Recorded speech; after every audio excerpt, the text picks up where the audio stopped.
যে কোনো বিপদে সূরা ইয়াসিনের এই আয়াতটি যদি আপনি পড়তে পারেন, মুহূর্তের মধ্যে আল্লাহ রাব্বুল আলামিন আপনার সেই বিপদ থেকে উদ্ধার করবেন।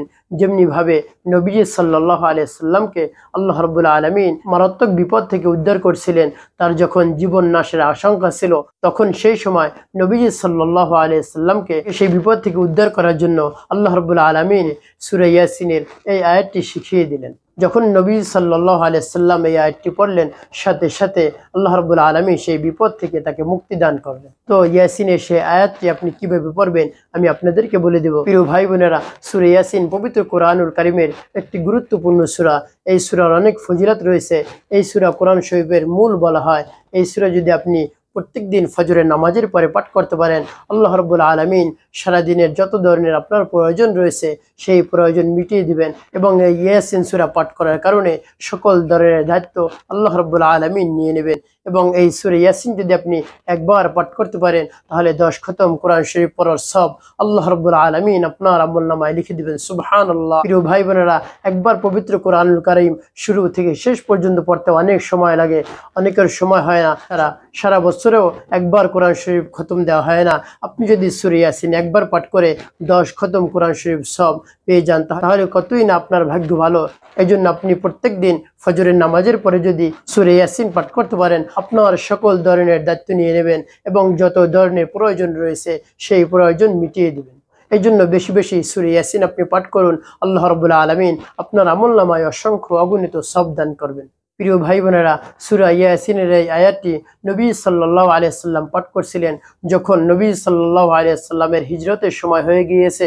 জিবরাইল আলাইহিস সালাম এসে নবীজিকে ডাকলেন, ইয়া রাসূলুল্লাহ সাল্লাল্লাহু আলাইহি সাল্লাম, আল্লাহ রাব্বুল আলামিনের পক্ষ থেকে আদেশ হয়েছে আপনাকে মক্কা ছেড়ে মদিনায় চলে যেতে হবে। তখন নবীজি সাল্লাল্লাহু আলাইহি সাল্লামকে জিবরাইল আলাইহিস সালাম বললেন, ইয়া রাসূলুল্লাহ সাল্লাল্লাহু আলাইহি সাল্লাম, আপনি চলুন, হিজরত করতে হবে। এই কথা শুনে নবীজি সাল্লাল্লাহু আলাইহি সাল্লাম আলী রাদিয়াল্লাহু তাআলা আনহুকে ডাকলেন, হে আলী, তুমি আমার বিছানায় শুয়ে পড়ো। তখন আলী রাদিয়াল্লাহু তাআলা আনহু চাদর মুড়ি দিয়ে তার বিছানায় শুয়ে পড়লেন। এখন নবীজি সাল্লাল্লাহু আলাইহি সাল্লাম মক্কা ছেড়ে হিজরতের জন্য মদিনায় চলে যাবেন, কিন্তু তার বাড়ির চারদিক থেকে কাফেররা ঘিরে রেখেছে। নবী সাল্লাল্লাহু আলাইহি সাল্লাম বের হলেই তাকে হত্যা করবে, তাকে মেরে ফেলবে। তো আল্লাহর হাবিব সাল্লাল্লাহু আলাইহি সাল্লাম এখন কিভাবে যাবে? তখন এই মারাত্মক বিপদ থেকে উদ্ধার করার জন্য আল্লাহ রাব্বুল আলামিন একটি আমল শিখিয়ে দিলেন। নবী সাল্লাল্লাহু আলাইহি সাল্লামকে বললেন, আপনি সূরা ইয়াসিনের এই আয়াতটি পড়ুন, وجعلنا من بين أيديهم سدا ومن خلفهم سدا فأغشيناهم فهم لا يبصرون।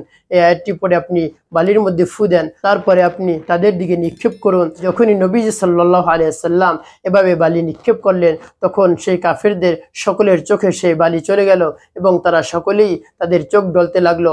নবীজি সাল্লাল্লাহু আলাইহি সাল্লাম অনায়াসে তাদের চোখের সামনে দিয়ে চলে গেলেন, তারা কেউই দেখতে পেলেন না। সেই কাফেররা চোখ ডলতে ডলতে সকাল হয়ে গেল।